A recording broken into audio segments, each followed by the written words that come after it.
이 시간 하나님께 예배드리겠습니다. 찬송가 28장입니다. 찬송가 28장 복의 근원 강림하사 우리 함께 찬송드리겠습니다.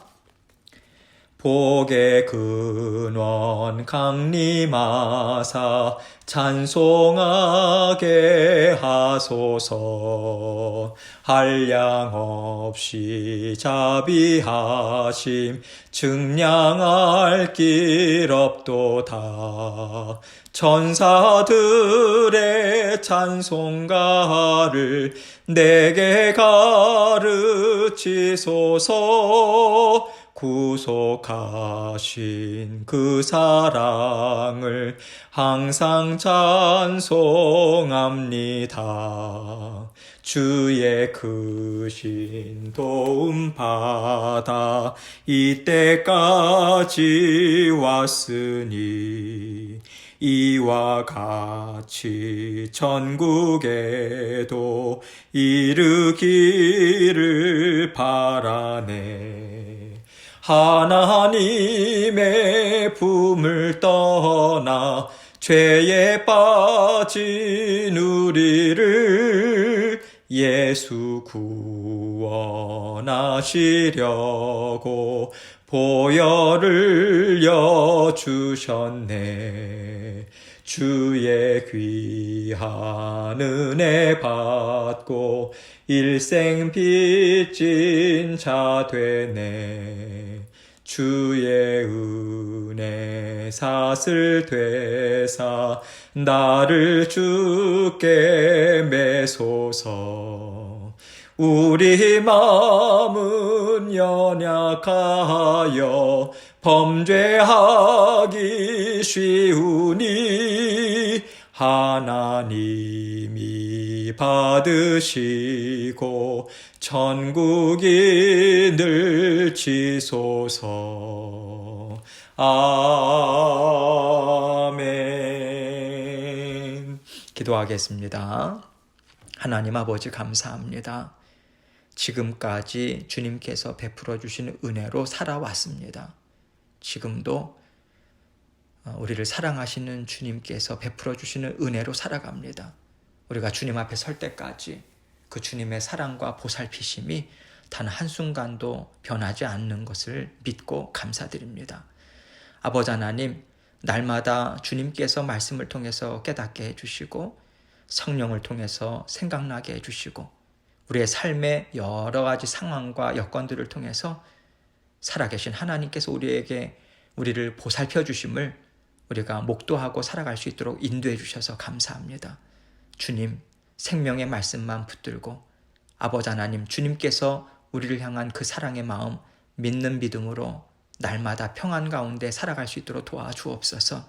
두렵고 아버지 하나님 근심과 걱정으로 눌리는 것이 아니라 언제나 생명의 말씀 힘있게 세우시는 주님의 말씀만 의지하고 주님께 계속해서 기도의 자리로 나아가서 주님께서 주신 힘과 능력 온전히 받아 누리는 우리 사랑하는 성도님들의 삶이 될 수 있도록 도우시고 인도하여 주옵소서.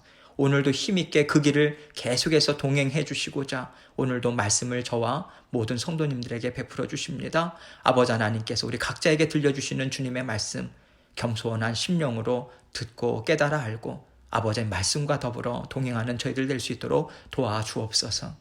부족한 종 입술을 주장해 주시고 마음도 생각도 붙잡아 주셔서 하나님께만 영광 돌리는 이 시간 될 수 있도록 도와주옵소서. 예수님 이름으로 기도합니다. 아멘. 하나님 말씀 봅니다. 역대하 35장 2절로 6절입니다. 역대하 35장 2절로 6절 말씀 제가 읽겠습니다. 왕이 제사장들에게 그들의 직분을 맡기고 격려하여 여호와의 전에서 직무를 수행하게 하고 또 여호와 앞에 구별되어서 온 이스라엘을 가르치는 레위 사람에게 이르되 거룩한 궤를 이스라엘 왕 다윗의 아들 솔로몬이 건축한 전 가운데 두고 다시는 너희 어깨에 매지 말고 마땅히 너희의 하나님 여호와와 그의 백성 이스라엘을 섬길 것이라. 너희는 이스라엘 왕 다윗의 글과 다윗의 아들 솔로몬의 글을 준행하여 너희 족속대로 반열을 따라 스스로 준비하고 너희 형제 모든 백성의 족속의 서열대로 또는 레위 족속의 서열대로 성소에 서서 스스로 성결하게 하고 유월절 어린 양을 잡아 너희 형제들을 위하여 준비하되 여호와께서 모세를 통하여 전하신 말씀을 따라 행할지니라. 아멘. 어제 말씀에서 보았듯이 요시야 왕은요, 성전에서 발견된 하나님의 말씀을 읽고 애통한 마음을 갖습니다. 그의 마음을 찢어요. 그가 읽은 내용이 바로 말씀하신 대로 하나님께서 책에 기록된 모든 저주대로 심판하시겠다, 이 말씀이었기 때문이죠. 그리고 하나님은요, 훌다라고 하는 여선지자를 통해서 역대하 34장 25절 말씀을 보면 이 백성들이 나를 버리고 다른 신들에게 분향하며 그의 손의 모든 행위로 나의 노여움을 샀음이라. 그러므로 나의 노여움을 이곳에 쏟음에 꺼지지 아니하리라. 이렇게 심판의 이유를 다시 한번 분명히 말씀해 주셨어요. 사실 이 말씀은요, 하나님께서 출애굽 역사를 행해 주시고 이스라엘 백성들과 함께 맺은 언약의 말씀이었어요. 하나님의 말씀을 지켜 순종하면 하나님께서 복과 은혜와 평안의 날을 하나님의 백성들에게 계속해서 베풀어 주시지만, 만약 언약을 배반하고 하나님을 멸시하면 하나님도 그들을 멸시하고 그들에게 두려움을 임하게 하겠다. 하나님은 처음부터 지금까지 이 말씀을 해오셨거든요. 그럼에도 불구하고 하나님의 백성들은 하나님의 말씀을 떠납니다. 떠날 뿐만 아니라 하나님의 말씀을 내팽개쳐요. 짓밟습니다. 그리고 자신들이 원하는 대로 살아왔어요. 그렇기 때문에 그로 인한 결과를 그대로 받아 누릴 수밖에 없는 것이고요.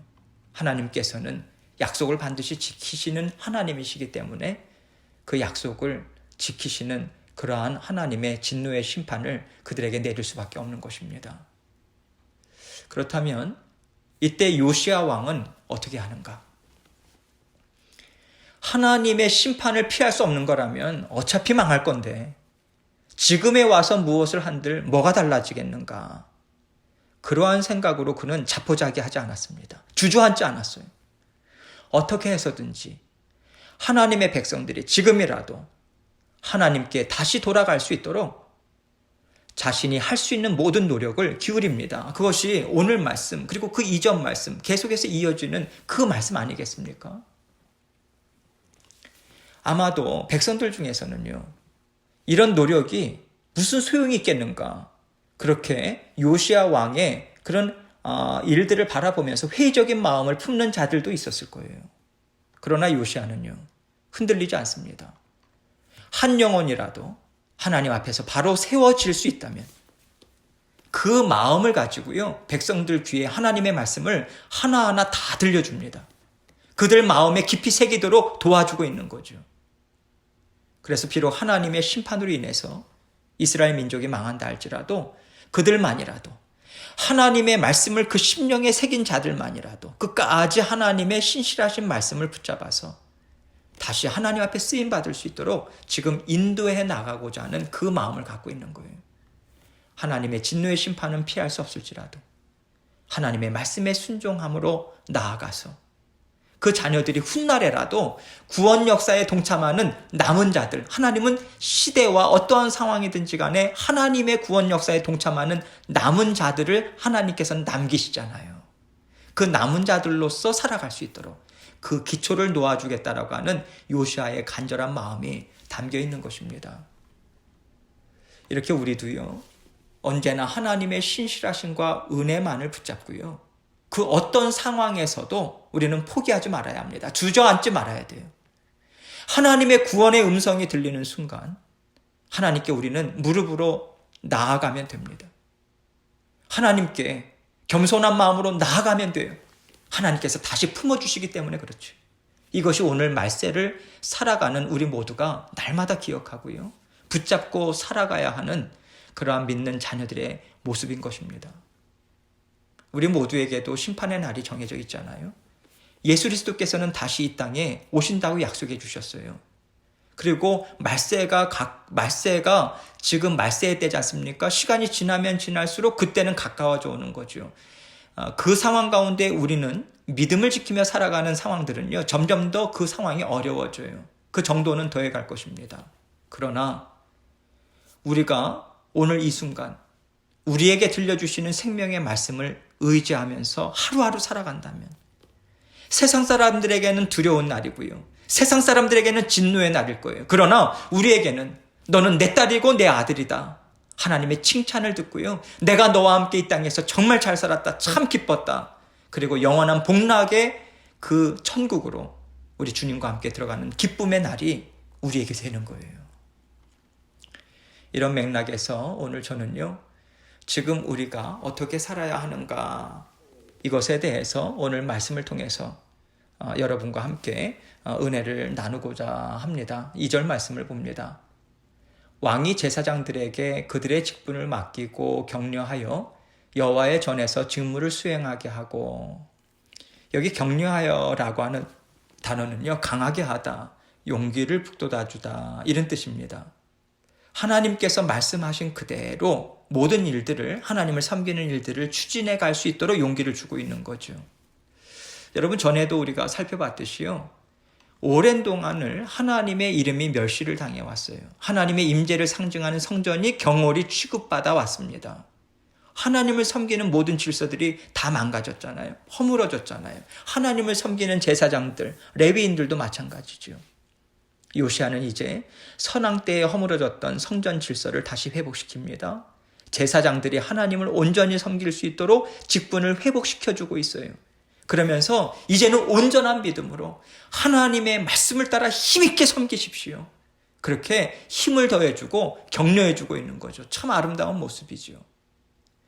3절입니다. 또 여호와 앞에 구별되어서 온 이스라엘을 가르치는 레위 사람에게 이르되, 거룩한 궤를 이스라엘 왕 다윗의 아들 솔로몬이 건축한 전 가운데 두고 다시는 너희 어깨에 매지 말고 마땅히 너희의 하나님 여호와와 그의 백성 이스라엘을 섬길 것이라.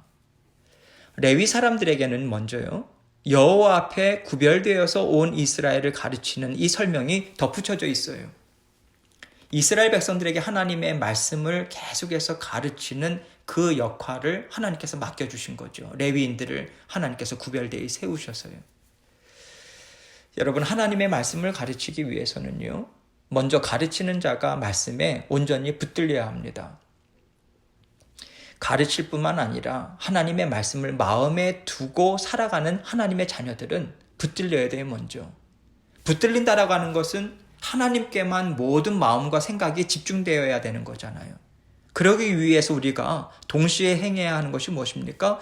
세상의 가치관, 세상의 즐거움, 세상의 인정을 받고자 하는 것, 세상을 따라가고자 하는 것, 멀리해야 하는 거죠. 이 노력을 동시에 해야 하는 것입니다. 우리는 이 세상에서 살아가고 있잖아요. 이 세상은 죄와 유혹이 가득 찬 곳 아닙니까?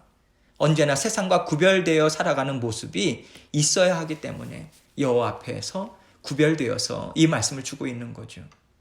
그러면서 거룩한 궤를 이스라엘 왕 다윗의 아들 솔로몬이 건축한 전 가운데 두고 다시는 너희 어깨에 매지 말고 마땅히 너희의 하나님 여호와와 그의 백성 이스라엘을 섬길 것이라, 이렇게 말하고 있어요.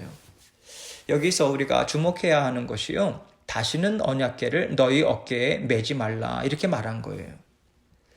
이 말을 한 것은요, 언약궤를 하나님의 성전이 세워지고 그 안에 지성소 안에 하나님의 언약궤를 안치한 이후에 언약궤를 옮긴 일이 있었다, 이것이 전제된 거죠. 그래서 학자들은요, 아마도 그 악했던 므낫세 왕이 자기가 만든 아로새긴 목상을 하나님의 전에 세울 때에 언약궤가 옮겨졌다, 그렇게 주장하는 사람들도 있고요. 아몬 때라든지 영적 암흑기, 그 이후로도 계속되지 않습니까? 그 영적 암흑기 때 하나님께 충성된 자들이 언약궤를 보존하기 위해서 옮겼을 것이다, 이렇게 추측을 하는데요. 어찌됐든 정확한 정황은 알 수가 없습니다. 그러나 언약궤가 옮겨지는 상황은 정상적인 일은 아닌 거예요. 상당히 위급하고 다급한 그런 위험한 상황이었다, 이것을 알 수 있는 거죠. 그런데 여러분, 하나님의 언약궤는요, 하나님께서 말씀하신 곳에만 있어야 합니다. 하나님께서 말씀하신 곳은 하나님의 성전이에요. 하나님의 성전은 하나님께서 하나님의 백성들과 함께하고 있음을 상징적으로 알려주는 곳이죠. 그런 맥락에서 요시야는 지금 무슨 이야기를 하고 있는 거냐면 그 어떤 상황에서라도 전능하신 하나님이 함께 하심을 믿고 이제는 언약궤를 옮기지 마라. 하나님이 말씀하신 곳, 정하신 곳 외에 어떠한 곳으로도 옮기지 말고 담대하게 상황과 맞서 싸워라. 그 말을 지금 하고 있는 거예요. 또 언약궤는 하나님의 말씀을 상징하고 있지 않습니까? 하나님의 말씀, 그리고 하나님의 전능하심, 그것을 믿고 말씀 위에 굳건히 서라. 그것을 우리가 좀 더 깊게 영적으로도 우리는 이해를 할 수 있는 거죠. 온 세상의 주인이 하나님이시잖아요. 역사를 이끌어 가시는 분이 하나님이십니다. 하나님께서 우리를 온전히 지금도 지켜주고 계시고 하나님의 말씀은 하나님의 약속의 말씀이고 하나님께서 약속을 주심은 전능하신 하나님의 능력으로 함께 하시겠다라고 하는 그 약속도 동일하게 우리에게 주어지는 거예요. 그래서 우리는 말씀을 붙든다라고 할 때는요, 하나님의 은혜와 능력이 우리를 붙들어 준다라고 하는 믿는 믿음으로 우리는 나아가는 것이고, 하나님은 그 믿는 믿음에 하나님께서는 반드시 우리의 믿음에 하나님께서 마땅한 보상을 해주십니다. 평안함을 주시고 능력을 주시고 용기를 주시고 담대함을 주시고 하나님께서 말씀을 붙들고 살아가는 하나님의 자녀들을 책임지신다는 거죠. 이러한 말씀이 그 의미가 담겨 있다고 생각합니다. 그러면서 바로 이어서 마땅히 너희 하나님 여호와와 그의 백성 이스라엘을 섬길 것이라 이렇게 말하고 있죠. 그래서 섬기다라고 하는 단어도요, 봉사하다, 종살이하다, 노예가 되다, 이 원어가 담겨져 있는 이 뜻이 담겨져 있는 그런 단어예요. 하나님과 그의 백성을 섬기는데요, 레위인들이나 제사장들이 자기 생각이나 뜻대로 섬기면 안 되잖아요. 오직 하나님의 말씀과 하나님이 기뻐하시는 뜻에 따라 섬겨야 하잖아요. 그래서 이렇게 이스라엘을 섬길 것이라, 이 섬긴다라고 하는 단어를 특별히 이런 의미를 담아서 전하고 있는 것이죠. 4절 말씀 봅니다. 너희는 이스라엘 왕 다윗의 글과 다윗의 아들 솔로몬의 글을 준행하여 너희 족속대로 반열을 따라 스스로 준비하고 너희 형제 모든 백성의 족속의 서열대로 또는 레위 족속의 서열대로 성소에 서서. 하나님을 섬길 수 있는 자리로 회복됐습니다. 그 직분을 감당해야 할 책임이 주어진 거예요. 특권이 주어졌습니다. 그런데 또다시 이들이 하나님의 말씀이 아니라 앞에서 말씀드린 대로 자신들이 원하는 방식대로 자신들이 편한 대로 하나님을 섬겨서는 안 되는 거죠. 그래서 전제로 주신 것이 무엇인가? 너희는 이스라엘 왕 다윗의 글과 다윗의 아들 솔로몬의 글을 준행하여, 이 말씀을 하나님께서는 하고 계신 거죠. 다윗과 솔로몬에게 말씀하신 대로 성전을 짓게 하셨잖아요. 그리고 성전에서 하나님을 어떻게 섬겨야 하는가, 그 규례들을 자세하게 알려주셨습니다. 그 순서, 이러한 것들도 지혜를 주셨죠. 하나님을 섬기는 자들에게 요구되는 것은 다윗의 글과 그의 아들 솔로몬의 글을 통해서 말씀하신 대로 준행하는 것이다 강조하고 있는 것이고요. 한 걸음 더 나아가서 전체 하나님의 말씀에 순종해야 한다, 이것을 강조하고 있는 것이죠. 그리고 이어진 6절에서는 스스로 성결하게 하고 유월절 어린 양을 잡아 너희 형제들을 위하여 준비하되 여호와께서 모세를 통하여 전하신 말씀을 따라 행할지니라, 이렇게 이야기합니다. 스스로 성결하게 하고 이렇게 말하고 있어요. 성경을 보면요, 제사장들과 레위인들과 관련해서 계속해서 반복돼서 나오는 단어가 무엇입니까? 성결이라고 하는 단어예요. 정결이라고 하는 단어입니다.